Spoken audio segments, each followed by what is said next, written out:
입법을 찾는 토론 이슈앤 직설 시작합니다. 제롬 파월 미 연준 의장이 다시 한번 강경한 매파적 발톱을 드러냈습니다. 12월 FOMC 정례회의에서 시장의 예상대로 빅스텝, 즉 0.5%포인트 인상을 단행했지만 아직 갈 길이 멀다라면서 추가적인 인상을 예고하기도 했는데요. 금리 인상이 조기 중단된다라는 것을 기대했던 시장에는 충격이 불가피해 보입니다. 그럼 12월 FOMC 결과 어떤 점에 주목해야 할지 지금부터 이야기 나눠보겠습니다.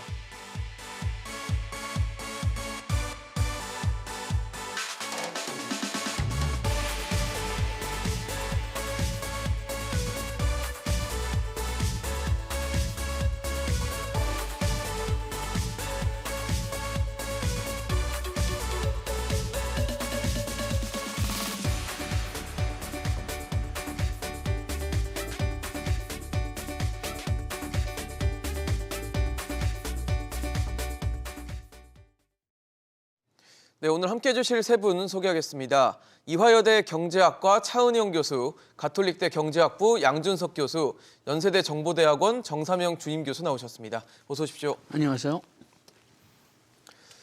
네, 오늘 아침 뉴스를 지배했던 경제 이슈 중에선 가장 큰 이슈가 된 것 같습니다. 연준의 금리 인상 결정이 내려졌죠. 예상했던 것처럼 빅스텝 0.5%포인트 인상을 단행하면서 이제 미국 기준금리 상단은 4.5%까지 올라오게 됐습니다. 아무래도 소비자 물가, 최근 발표된 미국의 소비자 물가 지수 CPI 지표에 영향을 좀 받지 않았나라는 생각이 드는데, 그럼에도 경기 침체 우려도 커지고 있고 물가는 상승폭이 좀 줄었거나 이제 기대치보다는 좀 낮은 수치를 보이고 있다곤 해도 여전히 높은 상황이기 때문에 이번 이제 금리 인상 또 연준의 향후 행보 역시 물가는 꼭 잡고 가겠다 이런 의지로 좀 저희가 해석을 해야 될까요, 교수님? 네, 지난 7월에 소비자 물가 지수가 9.1% 찍은 이후에 사실은 이제 완만한 감소세를 보여왔죠. 그래서 11월 조사에서 이제 7.1%로 이렇게 시장이 예상한 것보다는 좀 낮게 나왔습니다. 네네. 그리고 이제 근원 물가 지수, 변동성이 큰 에너지라든가 식료품을 뺀 근원 물가 지수도 예상보다 좀 낮게 나왔고요. 그다음에 기대 물가 심리, 그러니까 내년에 대한 예측이죠. 이것도 점점 이렇게 낮아지고 있습니다. 그래서 물가 상승 속도, 증가 속도가 조금 낮아질 것이다 하는 예측이 이제 많이 있고요. 그런데 한편으로는 경기 침체에 대한 우려도 커지고 있습니다. 그래서 금리 역전 현상, 일반적으로는 이제 장기 금리가 단기 금리보다 높아야 정상인데 지금 보면 10년 국채 금리가 거의 3.5%, 그리고 3개월 만기 국채 금리가 한 4.4% 정도 돼서 역전 차가 한 0.9% 포인트 정도 아주 크게 난 거죠. 이건 이제 일반적인 경우는 아니고요. 경제 침체를 이제 1년 안에 예측할 수 있는 정도가 한 30에서 40% 정도 될 때 이렇게 나타난다고 합니다. 이렇게 볼 때 지금으로 봐서 이제 물가나 어떤 경기나 한쪽으로 이렇게 기울었다고 보기는 어렵고요. 조금 관망하는 정도로 봐야 될 것 같습니다. 네. 네. 사실 제롬 파월 연준 의장 갈 길이 멀다라는 표현을 쓰면서 사실 앞으로도 금리 인상을 좀 당분간은 단행할 수 있다. 단숨에 인하로 돌아서진 않을 것이다라고 해서 물가는 어떻게든 잡겠다라고 저희가 좀 봐야 되는 겁니까? 예, 그렇게 한다고 봐야 될 것 같고요. 예. 그리고 지금 시장이 좀 깜짝 놀란 그런 그런 모양을 보긴 있었을 하는데 거예요. 예. 그런데 지금 최소한도 우리가 9월에 기억해 보시면은 네네. 9월에 이번 12월에는 50bp 올릴 거고 그다음에 내년 초에 25bp 올릴 거다. 그거는 얘기했기 때문에 지금 52bp는 그냥 9월서부터 우리가 다 알고 있었던 거거든요. 그다음에 지금 조금 좀 새 뉴스가 있다면은 그러면은 지금 새 전표를 본다면은 한 5.25 내지 5.5까지 올라간다. 최종 금리 상단을 얘기하는 거죠. 그런데 그것도 한 달 내지 2달 전서부터 신호를 줬거든요. 그래가지고선 어떤 면에서는 좀 시장이 좀 너무 낙관적인 그런 좀 생각을 가지고 있었는데 그게 조금 좀 무너진 거죠. 그러면 어떻게 보면 미리 신호를 계속 줬었는데 시장은 그 신호를 굉장히 믿지 않은 긍정적으로 해석을 하고 있었던 거네요. 근데 이번 결과를 보고는 조금 놀랬던 거고. 이번에 파웰이 그 구체적으로 계속 올리겠다 그렇게 네네. 얘기하니까 좀 이제야 좀 머리에 좀 들어갔나 좀 그런 생각이 드는 거죠. 교수님 그러면은 물가는 지금 정점이 아닌 걸까요? 그렇게 봐야 됩니까? 글쎄요. 상승폭도 완화됐고 PPI, 그러니까 생산자 물가도 좀 낮아지고 기대 인플레이션도 좀 둔화되고 이런 것들이 저희는 이제 정점을 단언하기 굉장히 지났나. 어렵죠. 지금 단언하기 어렵다. 정점이냐 아니냐. 네네. 지금 7.1% 헤드라인 CPI가 내려왔다고 다시 이게 안 올라갈 것인가. 그거는 아무도 단언할 여러 가지 변수가 있죠. 지금 뭐 전쟁 이슈도 있고 또 겨울철이잖아요. 에너지 미중 수요 관계도 있고 겨울철이고 또 뭐 공급망 문제도 있고 에너지 문제 있고 뭐 해가지고 여러 가지 변수가 있기 때문에 단언하기 어려운데 제가 그러니까 오늘 파월 의장이 얘기하는 거 들으면서 예, 예. 세 가지를 좀 봤어요. 처음에는 그러니까 50bp 올리겠다는 건 거의 기정사실이었죠. 다들 알고 있었던 사실이고, 근데 그 워딩에 어떠한 뭐 녹아 들어가 있는 기조의 변화가 있을까? 그렇죠. 그게 굉장히 굉장히 중요했어요. 네, 포인트죠. 그게 중요했었고 또 하나가 이제 점도표 나왔잖아요. 점도표 19명 이제 연준 했는데 위원들의. 금리 상단을 그 중간값이 어느 정도였나가 굉장히 제가 또 주목해서 봤고 이제 마지막으로 이제 GDP 내년도 GDP를 어느 정도로 예측하고 있나 봤는데 세 가지 다 파월 의장이 9월 달에 9월 연준 회의 직후에 얘기했던 그 수준을 그대로 유지를 한 정도였습니다. 기조의 변화 없었습니다. 굉장히 일관된 목소리를 냈고요. 네. 파월 의장은 네. 지속적으로 금리 인상을 하겠다. 목표 인플레이션 2%또 강조했고, 뭐 목표 인플레이션을 뭐 상향하겠다, 뭐 그런 얘기도 안 했고, 네네. 그런 얘기했고 점도표에서도 원래는 9월 달에는 4.6인가 4.7인가가 중간값이었어요. 맞아요. 내년도. 네네. 근데 오히려 그거를 상향시켰어요. 그러니까요. 지금은 5.1? 5.1%가 나왔는데요. 중간값은. 중간값이 조금 더 강력해진 모습을 보였고요. 그렇네요. GDP는 내려갔고, 맞아요. GDP 경기 침체에 대한 우려를 침체에 대한 우려해가지고 걱정하게끔. 0.5%로 내려갔고, 따라서 실업률은 또 상승이 됐고 네네. 예상치. 그러니까 이런 걸 볼 때, 그러니까 연준 그리고 파월 의장이 가고자 하는 방향 원래 딱 자기네들이 정책을 정해놓고 이쪽으로 끌고 가야 되겠다 하고 있는 방향하고 전혀 흔들림 없이 오히려 저는 안도했습니다. 근데 지금 말씀을 주신 것처럼 내년도 GDP 성장률은 9월 예상했던 것보다는 좀 낮췄어요. 그러니까 경기 침체에 대한 우려를 좀 더 보여줬다고 보여봤을 때 물가를 잡기 위해서는 일정 부분의 피해, 경착륙은 우리가 감당을 해야 된다는 그 기조는 그냥 유효하다라는 해석일까요? 그렇습니다. 제가 말씀 좀 듣고 여쭤볼게요. 물가냐 뭐 침체 경기냐 네네. 경제냐 뭐 그게 질문에 들어가 있었던 것 그러니까요. 같은데요. 그게 떨어져 있는 얘기 같지가 않습니다. 전 질문 묶여 자체가 있죠. 물가를 잡아야만 경기 침체를 막을 수 있고 늦출 수 있다. 물가가 먼저다. 그 중요한 거를 지금 파월 의장은 계속 고집하고 있고 그러면서 과거 얘기도 했잖아요. 1970년대 실수를 되풀이하지 않겠다. 그런 언급도 했고 그렇기 때문에 그 기조에 대한 전환은 전혀 없는 것 같습니다. 오히려 시장에 확고한 시그널을 줘서 부자 몸조심해라. 아직은 아니다. 아직은 너무 이르다. 경고망동하지 말라 하고 시장에 확고한 시그널을 준 그런 회견이었던 것 같습니다. 예, 여기서 저 두 가지만 좀 더 추가하고 싶은데요. 네, 체크해 주시죠. 지금 그 연준에서 서비스 인플레이션을 아주 자세히 보겠다고 얘기를 했거든요. 네, 네. 그런데 서비스 인플레이션을 보면은 12개월치는 조금 올랐습니다. 11월에 10월에는 12개월 서비스 인플레이션이 6.7이었는데 11월에는 6.8 나왔어요. 월별로는 조금 떨어졌는데 네. 0.5에서 0.4.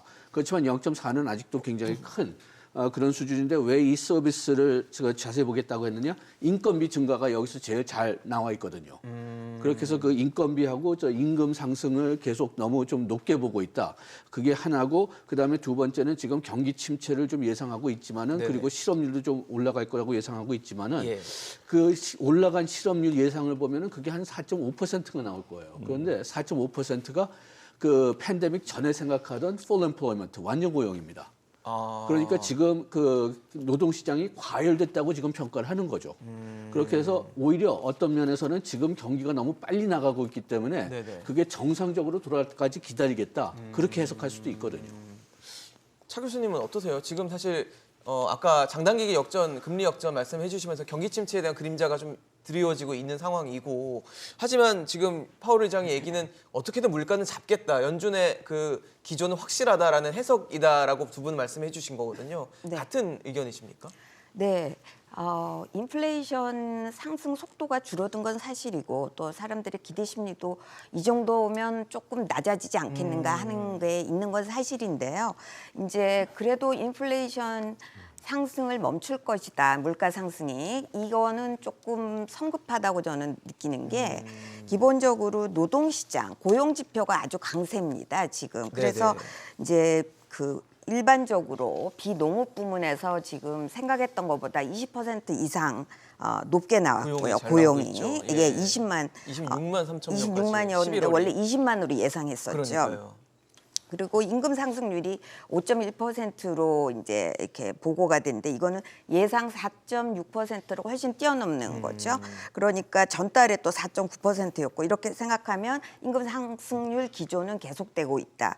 그리고 실업률이 지금 말씀하신 대로 완전 고용 수준 이하예요. 그러니까는 진짜 원하는 직장은 얻을 수 있고 마음대로 옮길 수 있을 정도의 이거는 이제 미국의 고용 시장이 워낙에 이제 이렇게 뭐라 그럴까요? 플렉서블 하니까 유연하니까요. 네, 유연하니까 우리나라보다는 확실히, 예. 또 이제 뭐 조금 오바되는 지표도 있기는 합니다. 그리고 아까 말씀하신 대로 관련해서 그 서비스업 PMI 구매자 관리 지수라는 네네. 거죠. 이게 이제 50 이상 되면 굉장히 긍정적으로 보는 건데 얘도 56.5 그러니까요. 로 이제 넘어섰죠. 예상이 53점 정도였는데 굉장히 넘어섰습니다. 네. 그래서 이 뭐라 그럴까요? 물가 상승을 위로 압박하는 요인은 아직도 상존하고 그런 점에서 인플레이션이 장기화된, 그러니까 급격하게 높아지지는 않을 수 있지만 상당 기간 장기화될 가능성이 있다 이렇게 말씀드릴 수 있습니다.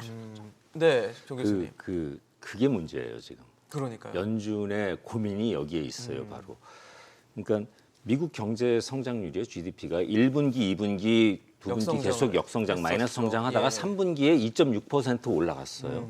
기술적으로 지금 리세션을 벗어났다 지금 그렇게 하는데 네네. 연준 결정이 굉장히 점점 어려워지고 있어요. 그 금리 인상을 계속 여러 번 해가지고 네. 기초 체력이 이제 좀 약화가 되고 고용과 소비도 좀 하락을 하고 실업률도 증가를 하고 뭔가 그런 기미가 보여야지만 이제 피봇 얘기도 하고 속도 조절이 금리 인상 힘을 속도 받고 조절하면서? 비둘기파들이 네. 힘을 얻을 텐데 지금 그게 안 나타나고 있는 거예요. 미국 경제는 건강해, 단단해 이런 지표들이 많이 나오고 있거든요. 오히려 렌트비 9.8% 올랐고 역대 최고예요. 월 평균 렌트비가 네, 주거비니까. 오르고 주거비가 예. 오른 게 임금 상승률이 지금 또 역대급으로 오르고 있어요. 레이버도 오르고 있고 아니 그 스테이픈 로치라는 예일대 교수가 네네.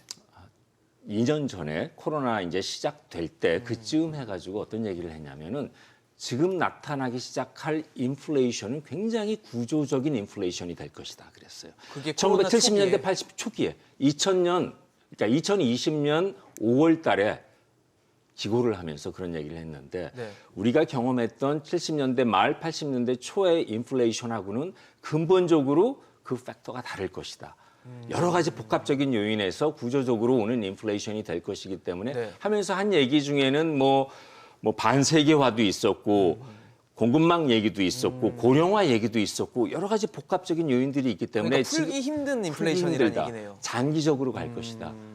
이게 만약에 내년 지금 최악의 시나리오가 이렇게까지 하고 있는데 미국의 인플레이션이 내년에 한 4%대에서 내려가지 않고 4, 5%대에서 내년 후년에 유지가 된다고 하면은 네네. 어떠한 처방을 내릴 수가 있나? 이 장기 인플레이션. 그래서 나오는 얘기가 연준의 목표 인플레이션 2%를 조정해야 되지 않을까? 상향시켜야 되지 않을까? 그런 얘기도 나오고 있습니다. 2% 어제 달성이 파월한테 유언하다. 질문도 했던데 어느 기자가 네. 예, 그럴 용의가 있냐? 그런 얘기 그런 거는 고려하고 있냐? 굉장히 큰 뭐 지금 앞으로 큰 이슈가 될 것 같습니다. 장기 인플레이션. 장기 인플레이션. 장기 인플레이션. 그러니까 쉽게 잡히지는 않을 것 같은 그 구조적인 문제가 엮여 있는 인플레이션이다라는 건데 아마 그런 얘기가 파월 연준 의장이 기자회견을 통해서 뭐 부분 계속 녹아나 있는 발언들이 나와 있었어요. 지금 미국의 기초 체력은 떨어지지 않고 네. 오히려 강화되고 있는 느낌이 들고 우리나라 지금 방금 전에 뉴스 봤더니 뭐 명예퇴직 받는다 뭐 하고 막 그러고 있는데 그러니까요.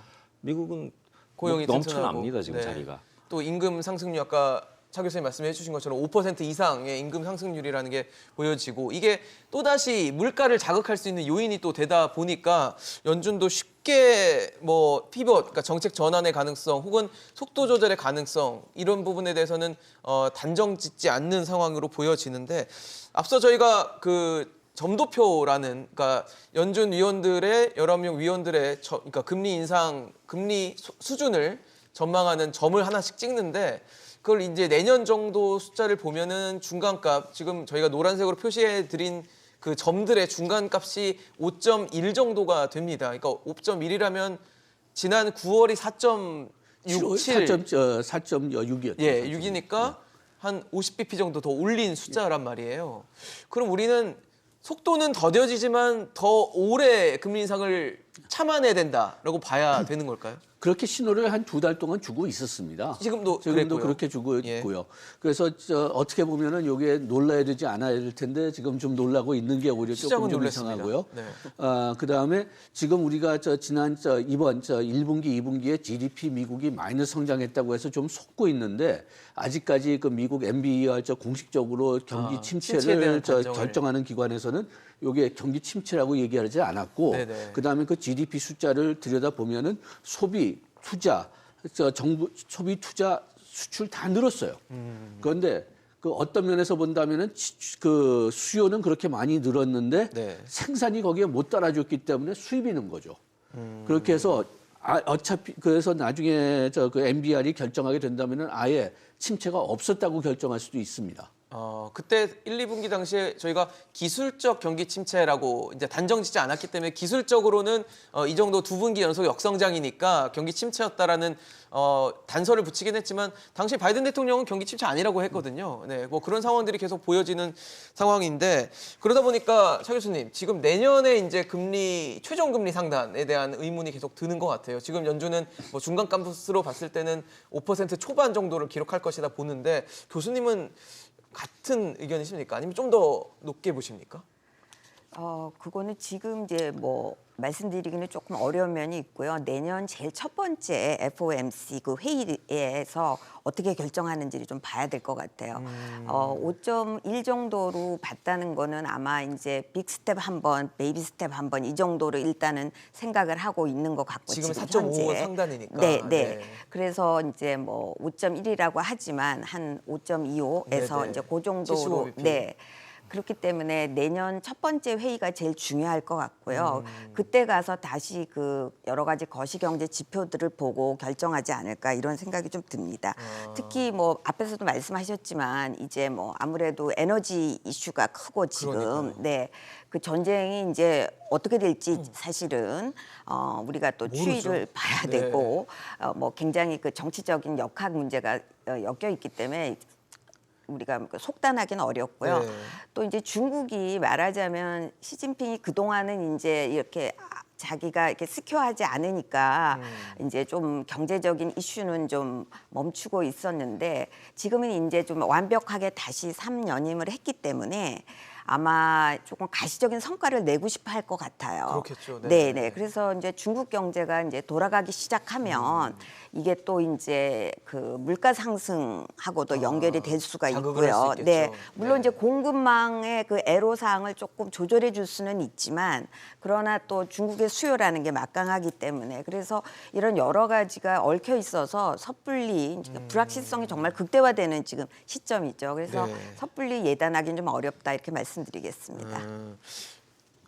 정 교수님, 사실 금리 상단 아까 말씀을 주셨어요. 점도표 말씀해 주시면서 당초 예상기보다는 올랐는데 어떻게 보세요? 5.1 정도, 5.25 수준으로 그래도 내년 금리는 좀 종결 될 거라 보십니까? 저희 여기 방송에서 20명 풀 네, 술단 저희가 조사한 거 조사를 미리 있잖아요. 했습니다. 조사한 게 너무 정확하게 또 일치를 하더라고요. 결과 보여드릴게요. 점도표하고 네.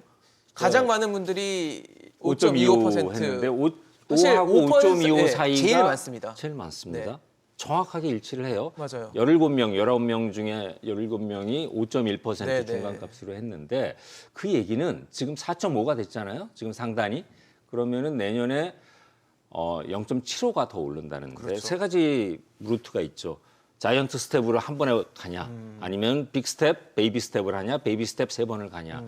제가 보기에는 두 번째가 가능성이 제일 클 것 같아요. 빅 스텝과 예. 이제 베이비 스텝의 조합. 빅 스텝 한 번, 베이비 스텝 한 번 해가지고 내년 상반기에 정점까지 한번 가는 거를 보고 도달할 그 다음에 것이다. 좀 쉴 것 같습니다. 그 다음에 좀 연말까지 나타나는 지표들을 봐가면서 좀 시장 분위기를 봐가면서 쉬다가 그러니까 피봇이 언제냐, 내년 연말이냐 아니면은 그 후년이냐 하는 얘기가 있는데 그거는 그러니까 쉬는 그 상황을 봐가면서 저는 내년 연말쯤에는 어느 정도 방향 전환이 있지 않을까 하고 예측을 했는데 그건 좀 지켜봐야 될 것 같습니다. 방향 전환이라고 하시면은 지금은 인상 기조기 때문에 긴축 기조기 때문에 인하로 돌아서는 것을 말씀하시는 걸까요? 그렇습니다. 내년 말 정도? 내년 말 정도. 물론 상황은 좀 내년 봐야 말, 되겠지만. 후년 초. 2023년 말이나 예. 4년 초. 저는 그렇게 생각을 하고 이렇게 체크를 했는데 그 제임스 블러드 총재 있죠, 네. 세이스. 요즘에 뭐 매파라고 계속 얘기 나오죠. 그분은 7%까지도 바라보고 있어요. 연준 안에서도 그러니까 7%를 바라보고 있는 분도 있고 또 지금 뭐 그 기대 인플레이션이라고 연준이 조사한 소비자들을 통해서 심리죠. 조사한 거 보면은 네, 향후 기대 1년간의 인플레이션, 심리. expected inflation 조사가 네. 1년치가 5.6%, 앞으로 향후 1년이 3년이 4%, 네. 그 다음에 5년이 3%인가 나왔습니다. 네. 그러니까 연준이 목표로 하는 그 2% 인플레이션으로 가기 위해서는 다시 얘기해서 최소한 중장기적으로 3년에서 5년은 기다려 봐야 된다. 그렇네요. 2%라는 목표를 달성하기 달성하려면 위해서는 최소한 긴축 5년. 기조를 쉽게 뺄 수는 없다.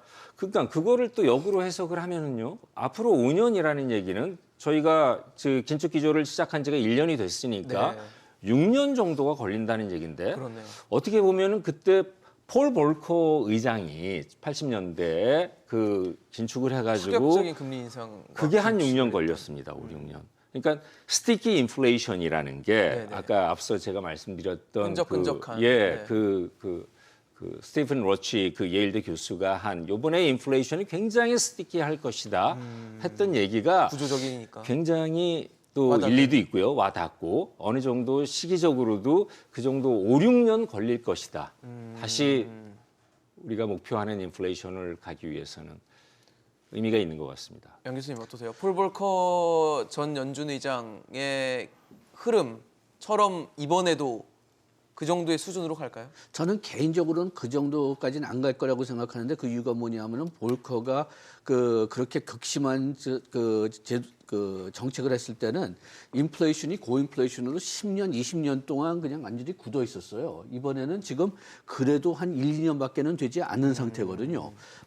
그리고 지금 기대 인플레이션이 지금 지금 말씀하신 대로 장기적으로도 3%라고 보고는 있지만은 그게 지금 계속 떨어지고는 있습니다. 그게 지금 최근 한 2, 3개월 동안은 떨어지고 있기 때문에 그렇기 때문에 시간이 지나면서 장기 인플레이션이 2%대로 충분히 떨어질 수 있다고 보고요. 다만 좀 문제가 뭐냐 하면은 그 지금 현재 한 그 5%, 6% 인플레이션이 얼마큼 오래 가느냐. 그게 첫째 문제고 그 다음에 두 번째 문제는 지금 우리가 계속 미국 경제 강하다 그렇게 얘기했는데 네네. 강한 경제는 오직 미국입니다. 그래서 미국 입장에서는 금리를 내려야 된다는 논리가 충분히 있는데 수요가 강하니까요. 그런데 다른 나라들은 지금 그렇게 경제가 세지 않은데 그런데 미국을 따라가야 되니까 금리를 벅차죠. 올려야 되는 우리나라도 거기에 들어가죠. 그렇게 되니까 이게 잘못하면은 세계 경기 침체가 일어나면은 또 미국이 다시 또 영향을 받지 않을 수는 없고 그래가지고선 이게 진짜 좀 큰 미지수라고 지금 보고 있어요. 차 교수님 어떠세요? 지금 스티키라는 표현을 쓰시면서 좀 인플레이션 자체가 구조적이고 끈적끈적할 경우에는 연준이 좀 빠르게 금리 인상을 더 빠르게까지는 아니더라도 어느 정도 길게 가져가면서 폴 볼커 시절을 좀 떠오르게 할 것인가도 의문이 드는 상황인데 네. 그럴 가능성도 있다 보십니까? 우선 그 볼커가 이제 1979년에 87년까지 8년 동안 이제 연준 의장을 했는데 그 전에를 잠깐 보시면 네네. 그 전에가 이제 아서 번스가 했죠. 예. 근데 그 당시에 이제 미국이 베트남 전쟁에 패전하고 그러니까 이제 돈을 막 찍어서 전비를 충당했는데 뭐 감당이 안 되는 거죠. 그래서 그러니까요. 근태환 이제 제도를 포기하게 되는데 그리고 그 당시에 이제 오일샥 또 정치적인 이슈 때문에 네, 오일 그래서 쇼크가 엄청난 이제 물가 상승이 오래 지속이 됐어요. 네네. 그런데 아서 번스는 사실은 이제 조금 높였다가 또 정치적인 금리를. 압력도 있고 여러 가지 사실 쉽지 않은 일이거든. 경기 침체를 감당하기가. 그러니까 또 조금 완화 기조로 갔다가 또 자꾸 높이고 그리고 이제 임금이라든가 이런 것들을 이제 물가 이런 걸 강제로 그러니까 가격 통제를 써서 또 동결을 했었거든요. 네네. 그래서 물가 상승이 나중에 더 심하게 되는 이제 이런 뒤에 볼커가 들어왔습니다. 네네. 그래서 볼커는 이제 굉장히 그 강력한 우리가 흔히 말하는 콜드 터키라는 거, 그 차가운 칠면조라는 정책. 그러니까 물가 상승을 퇴치하기 위해서 금리 상승을 2년에 10% 이상 올리는 이런 아주 강력한 파격한, 네, 그렇죠. 파격적인, 네. 그래서 그 당시 거의 그 21.5%까지 최고치에 올라갔었습니다. 사실은. 그리고 이때 그 소비자 물가 지수가 10%밖에 안 됐어요. 그래서 달러도 굉장히 안정화되게 되고 이제 이런 이슈가 있었는데 근데 이 세상에 뭐 좋은 일만 있는 건 그렇죠. 아니니까 네, 그림자가 항상 있죠. 그렇죠. 인플레이션은 퇴치했지만 이제 경기 침체를 리세션은, 굉장히 네. 심하게 겪었죠. 네. 그 당시에. 그런데 볼커의 생각은 그렇게 침체를 통해서 이제 물가 상승 압박이 완전히 없어지고 실업률이 높아지면서 임금 상승 압박도 없어지게 되죠.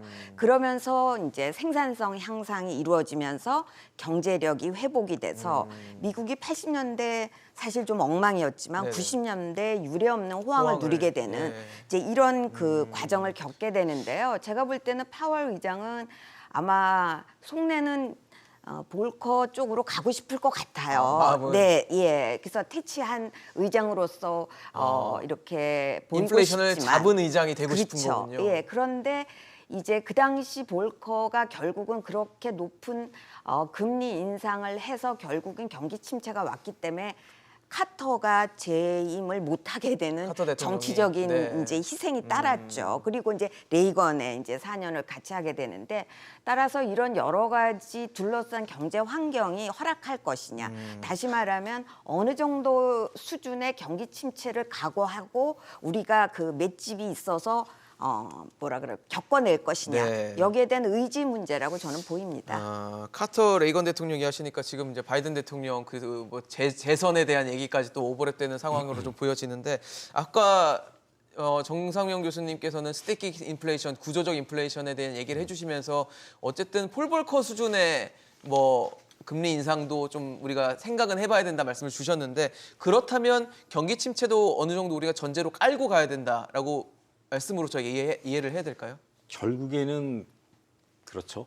그렇게 될 것 폴 볼커는 같은데. 경기 네. 침체를 겪을 수밖에 없는 상황으로 네, 몰고 네. 갔거든요. 결과적으로. 하지만 제가 아까 말씀드린 것처럼 지금 현재 상황이 미국이라는 나라가 경기 침체가 쉽게 올 것 같지가 않은 거예요. 내년도 최악의 경우를 가정했을 때도 그냥 마일드한 리세션이 올 수 있다. 올해 우리가 경험했던 미국에서 경험했던 한 2분기 정도의 역성장 정도를 생각하는 거지. 지금 여러 가지 지표 자체가 그렇기 때문에 완전히 바닥에 깔리는 침체로 가지는 않을 것이다. 그렇습니다. 제가 보기에는 그렇습니다. 그렇고 또 그렇기 때문에 파월 의장의 고민이 이쪽에서는 어디까지 올릴 것인가. 그러니까요. 그거를 얼마나 유지할 것인가. 파월의 임기가 2024년 3월 말로 끝납니다. 그러면 앞으로 한 1년 한 3, 4개월 예, 남은 것 그렇죠. 같은데 그때까지는 끄떡도 안 할 것 같고 그때 모르겠어요. 재임이 가능한지 연임이 가능한지 뭐 그때 가서 네, 말할 그때 가서 문제니까. 하는데 네. 최소한 파월의 임기 안에 이 기조를 변화하기는 쉽지 않을 것 같다. 피벗은 없을 것이다. 없을 것이다. 지금 뭐 연준이 금리 자체를 4.5%로 상단을 올려놓은 상황이고 그리고 목표 금리도 더 길게 잡아놨어요. 5% 이제 초반까지로 점도표상으로는 그렇게 예상이 좀 되는 상황이다 보니까 우리도 기준금리 결정에 고민이 됩니다. 우리는 올해 이제 금통위가 문을 닫았죠. 예, 올해는 이제 문을 닫았는데 내년에 1월이 되면 또 다시 우리도 기준금리를 결정해야 되는 상황이 올 텐데 현재 우리 기준금리가 3.25%이기 때문에 미국의 금리 상단과 비교했을 때는 1.25%포인트의 차이가 나는 상황인데 우리가 항상 양 교수님 그 얘기 하잖아요. 왜 금리 격차 벌어지면 뭐 외화 유출이 있고 외국인 빠져나가고 자본 유출의 우려 항상 있다고 하지만 또 역사적 사례는 또 없었다 뭐 이러니까 어떻게 봐야 될지도 이것도 중요할 것 같거든요. 지금 우리가 그 금리 역전을 이번 전에는 3번 있었는데 첫 번째, 두 번째는 원화가 좀 뭐 비교적 좀 적게 약화됐습니다. 네네. 그런데 두 번째는 오히려 강화됐어요. 그리고 외국인 투자가 들어왔고. 그런데 그때하고 지금하고 가장 큰 차이가 뭐냐? 그때는 다 무역 흑자였습니다. 지금은 무역 적자예요. 아직까지 경상수지는 적자가 아니기 때문에 그렇기 때문에 아주 걱정이 심하게 되는 염려할 상황이죠. 필요까지는 없지만은 예. 그렇지만 그 상황이 다르기 때문에 조금 시장이 좀 더 불안할 수가 있다. 그렇게 봐야 될 것 같고 그렇다면은 우리 한국은행에서 봤을 때는 지금 그 3가지 그 토끼가 지금 있는 것 같습니다. 첫째는 환율 안정화 플러스 인플레이션 잡기. 두 번째 토끼는 그냥 환율은 어느 정도 놔두고 인플레이션만 잡겠다. 아니면 세 번째는 성장을 잡겠다. 그런데 성장을 잡으려면은 금리를 떨어뜨려야 되는데 그거는 그러니까요. 지금 거의 불가능할 것 같거든요. 1, 2번 미션은 인플레이션이 들어가 있기 때문에 성장과는 좀 배치되는 부분이 있을 거 아니에요. 그렇죠. 예. 그다음에 그 환율을 생각한다면 환율 시장을 계속 좀 안정화시켜야 된다면 거의 미국을 따라가야 될 텐데 네. 그런데 우리는 그게 가계부채 지금- 문제도 예, 있고요. 그런데 지금 다행히도 지금 외환 시장이 불안하지는 않으니까 그러니까 지금 우리가 그래서 이번에 50bp 올라갈 걸 확실히 알면서도 25bp를 올리고 그리고 또 그 금리 차를 올린 게. 높였어요. 1.25로. 예. 그래서 그 환율 시장이 너무 흔들리지 않으면은 그러면은 미국이 한 50 올린다면 우리 한 25 정도 올리는 식으로 그렇게 가지 않을까 좀 그런 생각이 드는데 외환 시장이 흔들리기 시작한다면은 미국하고 동일하게 가야 될 것 같습니다. 지금 현재 상황은 외환 시장이 안정적인가요, 우리가? 그렇게 봐야죠. 지금 천천히 약화되는 거는 피할 수 없을 것 같아요. 원화가요? 금리 차가 너무 네. 원화가요. 금리 차가 너무 크기 때문에 그리고 무역 적자도 있기 때문에 계속 약하게 완화되는 계속 천천히 약화되는 거는 뭐 피할 수 없을 것 같은데 그렇지만은 뭐 우리가 뭐 지금식으로 그 일주일에 뭐 1, 2원씩 떨어진다는 것은 뭐 충분히 감당할 수 있다고 보거든요. 그렇지만은 뭐 지난번에 9월에 됐던 것처럼 갑자기 뭐 10원, 20원씩 바뀐다. 하루에도 막 그렇게 바뀌었으니까요. 그렇게 된다면은 예. 환율에 그 절대적인 그 초점을 줘야죠. 차 교수님 어떠세요? 지금 환율 최근에는 1,300원 전후를 오가는 상황이어서 그래도 막 1,400원을 뛰어넘고 1,500원 가냐마냐 했던 그때보다는 좀 안정화되는 상황인 것 같긴 한데 지금처럼 금리 격차가 계속 벌어지고 만약에 내년에도 그걸 우리가 장담할 수 없다면 우리는 한국은행은 어떤 고민을 하게 될까요? 이제 아까 말씀하신 대로 우리가 보통 미국하고 이제 금리 차가 1%에서 한 1.25 이 정도 나면 조금 이제 금융시장이 부담이 아니냐 이렇게 이제 외환시장 이렇게 말씀들을 많이 하시는데 지금이 그렇잖아요. 네. 1.25니까. 그렇고 근데 우리가 이제 이렇게 외국 자금이 들어왔다가 나가기가 굉장히 쉬워졌거든요. 그래서 이제 사실은 환율 자체보다 변동성 이슈가 사실은 제일 큰 거죠. 예, 그게 불확실성이고 막 지금 말씀하신 대로 막 오르고 가파르게 오르고 가파르게 내리고 하는 이 변동성 자체가 이제 사실 경제 주체들이 제일 싫어하는 것이고요. 그렇죠. 예, 그런 이슈가 있고 그래서 사실은 그 한국은행에서 금리를 올려야 하는 이제 요인이라고 보면 또 한편으로 보면 지금 내년 경제 성장률 예측이 이제 한 1%대 후반에서 2%대 초반 네네. 우리 잠재 성장률이 한 2%라고 보면 이제 잠재 성장률 밑으로 갈 가능성이 이제 커지고 있고 또 우리가 사실은 제일 중요한 이제 우리의 그 강력한 게 수출인데 그렇죠. 수출 상대국들의 그 경기가 회복되지 않으면 수출이 뭐 어렵죠. 잘 그렇죠. 아시다시피 이제 내년에 반도체를 비롯해서 다 이제 투자 감소, 투자를 줄이고 있고 불확실성이 커지니까 또 뭐 건설업계도 마찬가지고요. 그렇죠. 이래서 그다음에 이제 뭐 무디스에서 말한 것처럼 우리나라 가계 부채가 2016년에 비해서 한 30% 상승했다고 하니까 기업하고 가계 이 부채가 큰 거를 생각해 보면 이제 금리 인상이 계속되면 아무래도 여파가 이제 크게 나타날 충격이 클 가능성이 수 있다. 있으니까 예. 한국은행 입장에서는 이러한 그 침체 거시 경제 지표가 나빠질 가능성을 생각하면 무조건 인상하기는 좀 어렵죠. 그래서 무겁죠. 예. 굉장히 큰 딜레마라고 생각이 됩니다. 사실. 이 딜레마는 계속된 딜레마였잖아요, 사실. 그렇죠. 네. 그러니까 이제 어느 정도까지 경기 침체를 약간 희생하면서 금리 인상을 쫓아갈 거냐. 왜냐하면 미국의 그 금리의 그 추세를 우리가 무시할 수는 없기 때문에 이제 그걸 결정해야 되겠죠. 그러니까요. 사실 쫓아가다가 가랑이 찢어질 수도 있거든요. 환율 때문에 네. 환율 잡는 거를 목적으로 금리 인상하는 거는 아니라고 생각합니다. 지금 이 시기에 우리나라 환율이 원화 가치 자체가 10년 전, 20년 전하고는 많이 달라져 있고요. 기초 체력도 달라져 있고, 물론 수출도 떨어지고 수입도 떨어지고 지금 그랬어요. 그래가지고 올해 뭐 25년 만에 IMF 이후로 최초로 9개월 연속 무역 적자가 예. 나타난다고도 하고 뭐 그러는데 지금 말씀하신 것처럼 환율의 레벨보다 변동성을 이렇게 보면요. 저도 지금 걱정하는 게 그건데 환율의 변동성이 연평균으로 환산했을 때 최근 한 2, 3개월의 변동성이 15%를 치고 넘어갔습니다. 그거는 어떤 얘기냐면 제가 계산을 해봤더니 지난 3년, 4년간의 연평균 변동성 그 꼭지점을 벗어나가지고 밴드를 벗어나서 최상위점에 와 있어요, 지금. 무슨 얘기냐면 지금 1,300원 정도 하고 있어요. 1,400원 넘었던 네. 환율이 10% 플러스 마이너스로 움직일 수 있다. 최소한 2, 3개월 안에는. 제가 그래가지고 지금 설문조사 했을 때도 1,400원 이상 갈 수 있다고 했는데 10% 올라가면 1,420원. 2, 30원 그렇죠. 정도 되겠죠. 그렇죠. 예. 그 밑으로 내려올 수도 있고 그 정도는 우리가 열어놓고 가야 된다. 그게 리스크죠.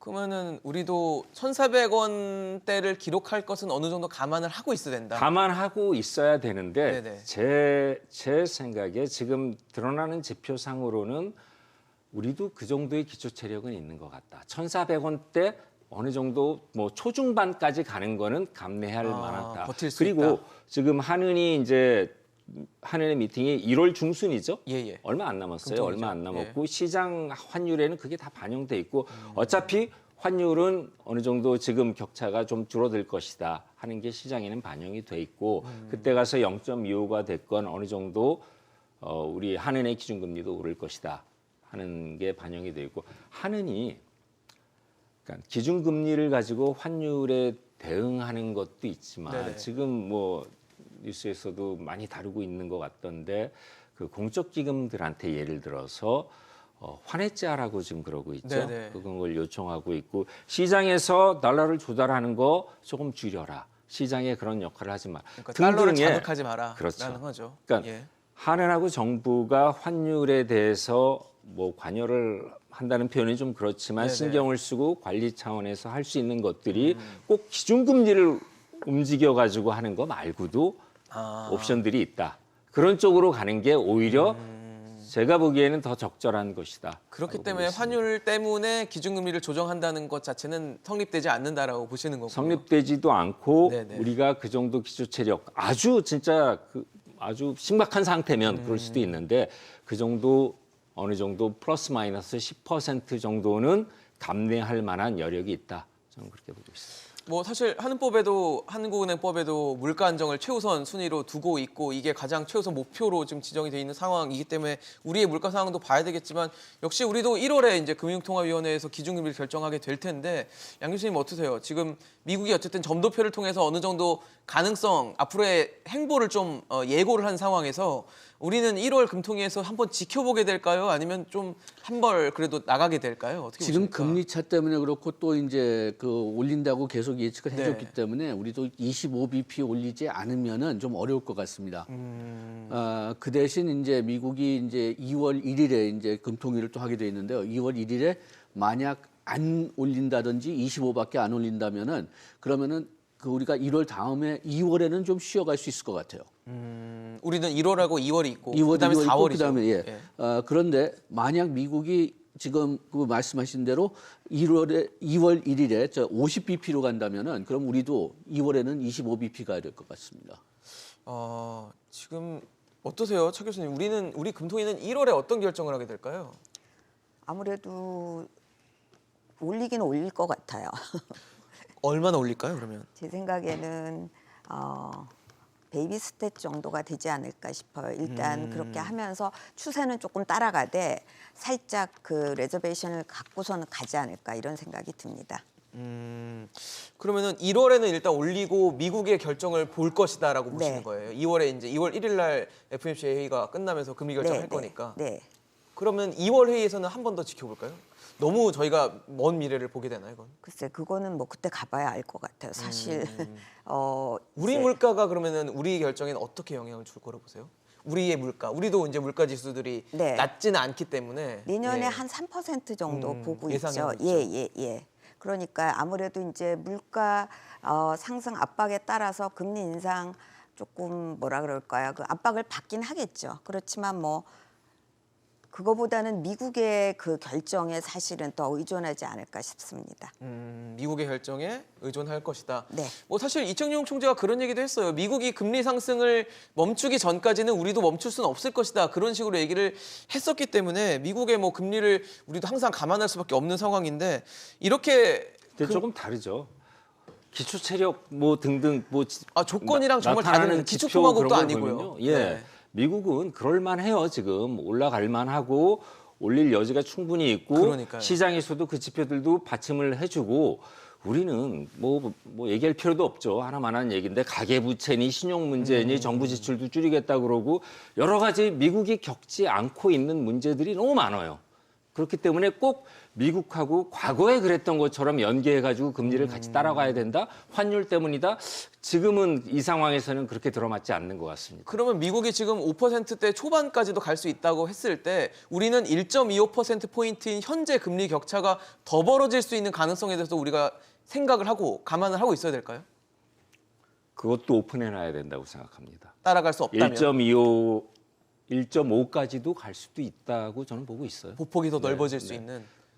그게 과거처럼 그 1.25, 1.5%의 금리 격차 때문에 외화가 갑자기 유출이 되고 뭐 우리나라 그런 사태가 쉽게 일어나지는 않을 것 같습니다. 지금 나타나고 있는 기조를 보면은 환율 움직임을 보거나 외인들의 움직임을 보면은 지금 한국의 주식시장에서 돈이 나가고 들어오고 하는 거는 어떻게 보면 그 환율 때문이라기보다 금리 격차 때문이라기보다 중국하고의 관계예요. 중국 시장에서 빼면 한국으로 들어오고 한국에서 빼면 중국으로 가고 차이나런 이런 거의 것들에서. 무슨 예. 페어 트레이딩 하듯이 자기네들이 그 왔다 인덱스 갔다 하는 안에서 거예요. 포트폴리오 네. 조정을 그렇게 하고 있는 거지 이게 꼭 금리의 영향을 그렇게 많이 과거에 비하면 덜 받고 있는 덜 것 받고 같습니다. 있다. 강 교수님. 예, 네. 제가 한 가지 좀 걱정되고 있는 게 이게 데이터가 더 나올 때까지 기다려야 되겠지만은 지금 그래도 우리 9월에 환율이 크게 바뀌었을 때 그 데이터를 보면은 이게 외국인들이 가져나간 게 아니라 우리나라 사람들이 그 달러를 산 거거든요. 저희